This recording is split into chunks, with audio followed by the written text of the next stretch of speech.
जैसे इंसानों को जिंदा रखने के लिए इंसान की नसों में खून का दौरान एक पल के लिए भी रोका नहीं जा सकता, वैसे ही देश की अर्थव्यवस्था को जिंदा रखने के लिए कैश फ्लो या फिर नकदी का लेन देन बहुत ज़रूरी होता है। कोरोना वायरस के कारण पूरा देश रुका हुआ है। कोरोना महामारी से बचाने के लिए पुलिस और डॉक्टर सबसे आगे आकर लड़ रहे हैं। बेशक पूरा भारत पुलिस कर्मियों और हेल्थ वर्कर्स का कर्जदार है, मगर कुछ ऐसे भी हैं जो चुपचाप गुमनामी के अंधेरे में कोरोना से लड़ते हुए देश की अर्थव्यवस्था को जमींदोज होने से रोके हुए हैं। जिस दिन भारत कोरोना को हराकर फिर से तरक्की की राह पर दौड़ेगा, उस दिन भी हमें इनकी फिक्र नहीं होगी। 14 लाख गुमनाम लोगों की इस सेना के लिए ना फूल बरसाए गए, ना इनका हौसला बढ़ाने के लिए किसी के मुंह से 2 शब्द ही निकले। आज सबका भारत के साथ पूरा भारत उनको करेगा सलाम, जिनकी बदौलत जिंदा है देश की अर्थव्यवस्था।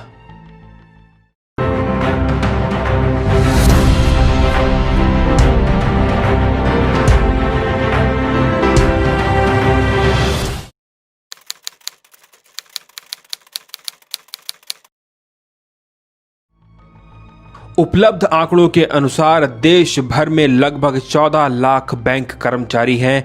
कोरोना संक्रमण काल में लगाए गए लॉकडाउन में भी बैंक कर्मचारियों ने नकदी का संकट नहीं होने दिया।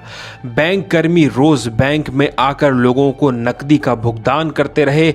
यहाँ तक कि कोरोना संकट में बैंकों ने अपनी सेवाओं में और इजाफा ही किया। मरीजों की संख्या लगातार बढ़ने और तमाम तरह की अफवाहों के बीच बैंक कर्मचारी काम पर डटे रहे।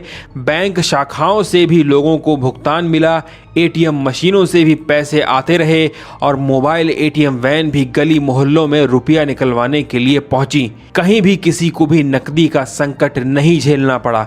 कोरोना संकट में बैंकिंग का समय पहले 10 से 2 बजे था, मगर लोगों की ज़रूरतें देखते हुए कुछ ही दिनों में इसे बढ़ा दिया गया। जैसे अस्पताल में डॉक्टर दिन रात लगे रहे, सड़कों पर पुलिस लॉकडाउन का पालन कराती रही, वैसे ही देश की बैंकों में काम करने वाले बैंक कर्मचारी भी अपनी अपनी शाखाओं में काम करते रहे।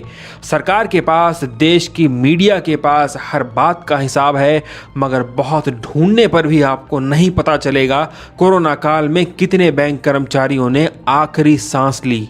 लॉकडाउन में ऐसे हजारों बैंक कर्मचारी हैं जो देश भर में पब्लिक ट्रांसपोर्ट बंद होने के बाद भी नियमित रूप से बैंक जाते रहे, आम दिनों की तरह ही काम करते रहे और संक्रमित होते रहे। अब तक कुल कितने बैंक कर्मियों को कोरोना संक्रमण हुआ और कितने लोगों ने इस दौरान जान गंवाई, इसका रिकॉर्ड भी शायद ही किसी के पास हो। 28 मार्च को देश की वित्त मंत्री निर्मला सीतारमण ने पूरे भरोसे के साथ ये दावा किया कि देश की बैंकें जैसे काम कर रही थी वैसे ही करती रहेंगी, और हुआ भी ऐसा ही।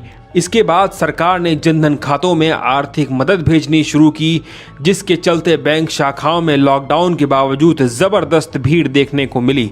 लिहाजा सोशल डिस्टेंसिंग गायब रही और बैंक कर्मी सीधे तौर पर लोगों के संपर्क में आते रहे। सरकार चाहती तो स्थानीय प्रशासन की मदद से अचानक से उमड़ी भीड़ को नियंत्रित कर सकती थी, मगर ऐसा हुआ नहीं। भीड़ को संभालने की जिम्मेदारी भी बैंक कर्मचारियों पर छोड़ दी गई। कोरोना काल में वो हर व्यक्ति सम्मान का हकदार है जो इस मुसीबत की घड़ी में अपना फर्ज निभा रहा है। जितना हो सके उतना बैंक की डिजिटल सेवाओं का प्रयोग करें।